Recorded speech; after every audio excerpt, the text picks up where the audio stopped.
देखो बेटा ध्यान से देखो,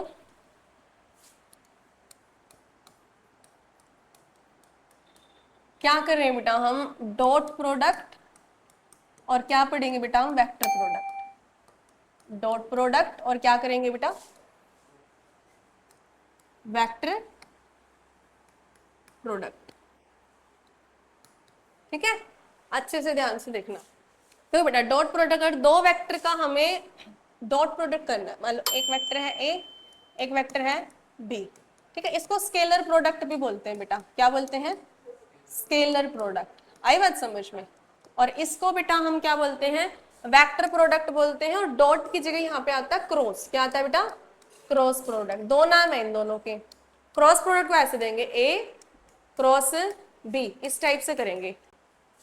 देखो बेटा डॉट प्रोडक्ट ओपन होगा तो क्या आएगा बेटा, ए, यहाँ देखो वेक्टर का साइन हट जाएगा, जब ये डॉट प्रोडक्ट हटेगा ना बेटा, वेक्टर का साइन हटते ए बी क्या आएगा, कोस थीटा। क्रॉस प्रोडक्ट यहाँ हटते बेटा क्या आएगा, ए बी साइन थीटा। और एक यूनिट वेक्टर भी जरूर आता है बेटा। ये यूनिट वेक्टर क्या होता है, देखो मैं आपको बताऊं, यूनिट वेक्टर बेसिकली बेटा डायरेक्शन के लिए होता है। किसके लिए होता है, हाँ, तो मतलब अगर किसी, जैसे मान लो ए वेक्टर है, इस वेक्टर का अगर मुझे यूनिट वेक्टर निकालना है तो यूनिट वेक्टर की ऐसे कैप लगाएंगे बेटा, फॉर्मूला होगा vector divide by its magnitude. क्या होगा बेटा, vector divide by its magnitude. पहले कुछ चीजें आपको आनी चाहिए, जैसे मैं आपको एग्जांपल देके समझाती हूँ। तो एग्जाम्पल हम बाद में देखेंगे, पहले कुछ बेसिक रूल्स पढ़ते हैं। जैसे कि फॉर एग्जाम्पल अब देखो 3 एक्सिस होती है बेटा, एक्स वाई और जेड, तीनों के लिए यूनिट वेक्टर आएंगे। तो एक्स एक्सिस के लिए यूनिट वेक्टर क्या आएगा हमारा, आई कैप, वाई एक्सिस के लिए क्या आएगा, जे कैप, जेड एक्सिस के लिए क्या आएगा, के कैप। बेटा डॉट प्रोडक्ट में सेम वेक्टर का डॉट प्रोडक्ट 1 होता है। सेम वेक्टर का डॉट प्रोडक्ट कितना होता है, 1। क्या बात समझ में आ रही है। लेकिन डिफरेंट जो वेक्टर होते हैं आई का जे के साथ, ठीक है, जे का के साथ, के का आई के साथ, इनका जो डॉट प्रोडक्ट होता है बेटा 0 होता है। क्या होता है, 0। क्या बात समझ में आ रही है। सेम का 1, डिफरेंट का 0। यहां बिल्कुल उल्टा हो जाएगा, सेम का क्रॉस प्रोडक्ट 0 हो जाएगा। जे क्रॉस जे 0, के क्रॉस के 0, इन सब का 0 हो जाएगा। ठीक है बेटा। और आई का अगर जे के साथ हम क्रॉस प्रोडक्ट करेंगे ना बेटा, तो के कैप आएगा, कोई तीसरा वेक्टर आता है।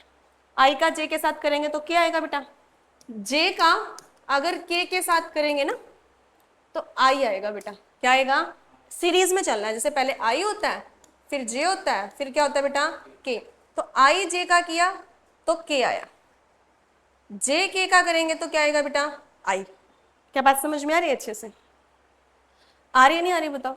और अगर हम के का और आई का करेंगे, के का और आई का करेंगे तो क्या आएगा बेटा, क्या आएगा, ठीक है। अब जैसे वेक्टर है तो हमें डायरेक्शन लेनी है, जैसे हम इसको उल्टा करेंगे ना बेटा तो इनकी डायरेक्शन चेंज हो जाएगी। मान लो अगर आई जे की जगह मैंने जे और आई कर दिया ना बेटा, तो साइन किसका हो जाएगा, माइनस का, माइनस के का। ऐसे जे और के पलट देना बेटा तो यहाँ पे क्या लग जाएगा, माइनस। क्या आपको ये रूल समझ में आया अच्छे से, बिल्कुल अच्छे से आ गया। लिखोगे, लिख लो। इसको पेज सेव कर दें, बाद में लिख लेते हैं, पेज सेव कर देते हैं अभी, ठीक है। देखो बेटा अभी ध्यान से देखना, इतना पढ़ लिया हमने, रूल्स पता चल गए। अब हम देखो कुछ एग्जाम्पल्स के थ्रू पढ़ते हैं। सबसे पहले मैं आपको सिखाती हूँ बेटा मैग्नीट्यूड निकालना। मान लो कोई वेक्टर है, मान लो कोई भी एग्जाम्पल मैं आपको दे देती हूँ कि 2 आई कैप 3 जे कैप माइनस के कैप, ठीक है बेटा। ये 2 3 और इसके आगे कुछ नहीं, तो बेटा क्या माना जाएगा, 1। क्या माना जाएगा, 1। ये क्या है, एक्स वाई जेड की वैल्यू, मैग्नीट्यूड है उनका, ठीक है। हमें पूरे वेक्टर का मैग्नीट्यूड निकाला, तो मैग्नीट्यूड के लिए बेटा ये साइन होता है कि ये वेक्टर का मैग्नीट्यूड। फॉर्मूला क्या होता है, अंडर दी रूट, ये एक्स वाले ए का ही कंपोनेंट है, लेकिन एक्स एक्सिस का कंपोनेंट है बेटा, ये किसका है, वाई एक्सिस का, ये किसका है, जेड एक्सिस का। तो रूल होता है ए एक्स का कंपोनेंट स्क्वायर, वाई वाले कंपोनेंट का स्क्वायर और जेड वाले कंपोनेंट का स्क्वायर। तो आप देख सकते हो कि यहां से देखो ये क्या है, 2 का स्क्वायर, 3 का स्क्वायर प्लस -1 का स्क्वायर। बेटा माइनस माइनस क्या हो जाएगा, प्लस। कई बच्चे क्या करते हैं, माइनस कर बैठते हैं, ऐसा नहीं होगा, प्लस ही होगा। 2 2 जा 4, 3 3 जा 9, 1 9 प्लस 10 4 कितने होगी बेटा, 14। तो ए का मैग्नीट्यूड कितना आ गया बेटा, 14। क्या समझ आया अच्छे से? इस टाइप से। अब अगर इसी वेक्टर का मुझे बोले कि यूनिट वेक्टर निकालो, क्या निकालो बेटा? Unit vector. ठीक है, तो यूनिट वेक्टर कैसे निकालते हैं बेटा? Vector divide by its magnitude. इसी वेक्टर को, ये जो वेक्टर हमने लिया है 2i cap 3j cap minus k cap, इसको डिवाइड कर देंगे इसके मैग्नीट्यूड से √14। अब अलग अलग कर दो, 2/√14 i cap plus 3/√14 j cap minus 1/√14 k cap. ये आ गया है यूनिट वेक्टर। क्या बात समझ में आई अच्छे से? बिल्कुल अच्छे से समझ में आए। देखो देखो बेटा, क्या डॉट प्रोडक्ट और क्रॉस प्रोडक्ट पे थे ना हम? देखो मान लो एक वेक्टर है ए हमारा 2i cap plus j cap, ठीक है, और माइनस k कैप। ठीक है बेटा, यहाँ तक बी वेक्टर है हमारा। मान लो हमने i लिया, j लिया, लेकिन k नहीं लिया। ठीक है बेटा, हम इसका डॉट प्रोडक्ट निकाल रहे हैं। क्या निकाल रहे हैं? तो मैंने क्या कहा था, सेम वेक्टर का ही 1 होने वाला है, बाकी वो 0 हो जाएगा। तो जब हम डॉट प्रोडक्ट करते हैं ना बेटा, तो हमें सेम ही मल्टीप्लाई करना होता है, क्योंकि बाकी तो वैसे भी 0 होने वाला है। बाकी मल्टीप्लाई करने का तो कोई मतलब ही नहीं बनता है ना। अब इसके आगे कुछ नहीं है तो क्या माना जाएगा? 1। इसके आगे कुछ नहीं है 1, इसके आगे कुछ नहीं है 1। तो हमारा बेसिक टारगेट क्या है कि फर्स्ट को फर्स्ट से ही मल्टीप्लाई करेंगे, सेकंड को सेकंड से ही करेंगे, क्योंकि थर्ड को थर्ड से ही करेंगे अगर होता तो, क्योंकि बाकी को करने का कोई मतलब नहीं है, 0 बन जाने वाला है। तो 2 को हम 1 से करेंगे, क्योंकि i कैप 1 हो जाएगा। उसके बाद 1 को हम 1 से करेंगे, क्योंकि j कैप 1 हो जाएगा, प्लस -1 मल्टीप्लाई यहाँ के नहीं है तो क्या हो जाएगा? 0। तो 2 + 1 - 0, तो 2 + 1 कितना हो जाएगा? 3। तो a डॉट b कितना आ गया बेटा? 3। क्या समझ आया आपको? अच्छे से आया बेटा? अच्छे से समझ में? हाँ, जिसकी वैल्यू नहीं है उसको 0 मानना है। वैल्यू दे रखी है, i कैप j कैप दे रखा है, बट आगे कुछ नहीं है तो क्या मानेंगे बेटा? 1। समझ आया? Same number. ये डॉट प्रोडक्ट समझ में आ गया आपको?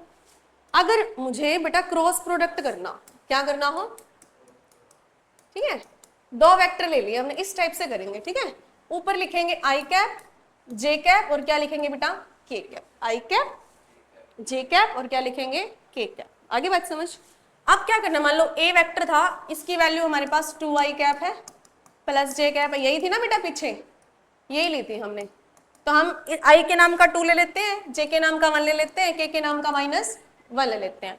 b वेक्टर हमने कितना लिया हुआ था बेटा? i cap plus j cap लिया हुआ था ना, तो इसको हम 1 1 ले लेते हैं। ठीक है बेटा, ये 0। अब कैसे सोल्व करना, देखो ध्यान से देखना अच्छे से। फर्स्ट i कैप उठाएंगे बेटा, i कैप उठा रहे हो तो इस जिस लाइन में भी ये है, ठीक है, हॉरिजॉन्टल वर्टिकल दोनों लाइन को छोड़ दो, जो बच जाए ना उसकी क्रॉस मल्टीप्लाई कर दो। ये बच गया बेटा, ये हिस्सा, ये वाला, इसकी क्रॉस मल्टीप्लाई कर दो। पहले लेफ्ट साइड से मल्टीप्लाई करानी है ऐसे, तो 1 की 0 से मल्टीप्लाई करेंगे तो बेटा क्या आएगा? बीच में साइन क्या लेना है आपको? माइनस। अगर पहले से ही क्वेश्चन में एक प्लस माइनस है तो माइनस बनेगा बेटा, और माइनस क्या हो जाएगा? प्लस। क्या बात समझ में आ रही है अच्छे से? 1 की 1 से मल्टीप्लाई कितना हो गया? 1। अब देखो दूसरा एलिमेंट जब आप लोगे ना बेटा, माइनस में लोगे। माइनस में क्यों लोगे? क्योंकि बेटा ये a 1 1 एलिमेंट है, ये 1 2 एलिमेंट है। 1 2 मतलब ये ऑड, 2 और 1 को ऐड करेंगे तो कितना आएगा? एक ऑड पोजीशन। कौन सी पोजीशन पे है? ऑड पोजीशन के लिए इसको माइनस लेते हैं। अब सेम वैसे ही रिपीट करो, j इस लाइन में है, ये इस लाइन में छोड़ दो, 2 की 0 से मल्टीप्लाई बेटा क्या आया? 0, साइन माइनस, ये माइनस माइनस फिर से क्या बनेगा? Plus 1 plus k cap. अब k कैप को छोड़ दो, 2 1 की मल्टीप्लाई 2 -1, 1 i कैप बेटा, 1 को लिखे ना लिखे सीधा i कैप लिख सकते हैं। 0 + 1 1 आएगा, minus j cap, 2 1 1 plus k cap. क्या समझ आया बेटा आपको अच्छे से? ये क्या आया है? a cross b। क्या आया है बेटा? कई बार इसका भी मैग्नीट्यूड पूछ लेते हैं कि इसका भी मैग्नीट्यूड निकाल के दिखाओ, तो इसको भी वैसे बेटा अंडर दी रूट 1 1 1 है सबके आगे, तो 1 का स्क्वायर और -1 का स्क्वायर, तो 1 1 ही बनेगा। कितने 1 बनेंगे बेटा? तो √3। क्या समझ आ गया? बिल्कुल समझ में आ गया। अब और क्या क्वेश्चन बनते हैं इसमें से? जैसे कि मैंने आपको ये बताया कि a डॉट b का फॉर्मूला होता है a मैग्नीट्यूड b मैग्नीट्यूड को a b लिखा था ना मैंने, उसका मतलब मैग्नीट्यूड था उसका वैल्यू। ठीक है, ये है। इसमें आपसे एंगल देखो, 1 2 3 4, 4 वैल्यू है, 4 में से कोई 3 वैल्यू दे देंगे, एक पूछ लेंगे। मान लो डॉट प्रोडक्ट दे रखा है आपको, ए और बी का मैग्नीट्यूड भी दे रखा है आपको, कोस थीटा पूछ लिया। क्या पूछ लिया बेटा? जैसे कि for example A dot B 1 दे रखा है, क्या दे रखा है 1, ए का मैग्नीट्यूड भी √2 दे रखा है, बी का मैग्नीट्यूड भी कितना दे रखा है √2। कोस थीटा पूछ लिया कितना आएगा, √2 की मल्टीप्लाई कितनी होती है बेटा 2, नीचे जाके क्या हो जाएगा डिवाइड। कोस थीटा कौन से एंगल पे 1/2 होता है बेटा, कौन से डिग्री पे होता है, theta is equal to 60 degree, 60 degree होता है। 60 डिग्री को हम कैसे लिख सकते हैं, π/3 है ना, क्योंकि पाई 180 होता है। क्या समझ आया आपको? ऐसे ही साइन भी पूछ सकते हैं, क्या पूछ सकते हैं साइन। तो इनमें से कोई भी वैल्यू आपसे पूछी जा सकती है। इस टाइप के क्वेश्चन बनते हैं, बेसिक क्वेश्चन है ये बिल्कुल, ठीक है। थोड़ा सा और एडवांस जाओगे तो एडवांस होते जाएंगे। समझ आया बेटा? लो अब आप लिख लो बेटा इसको।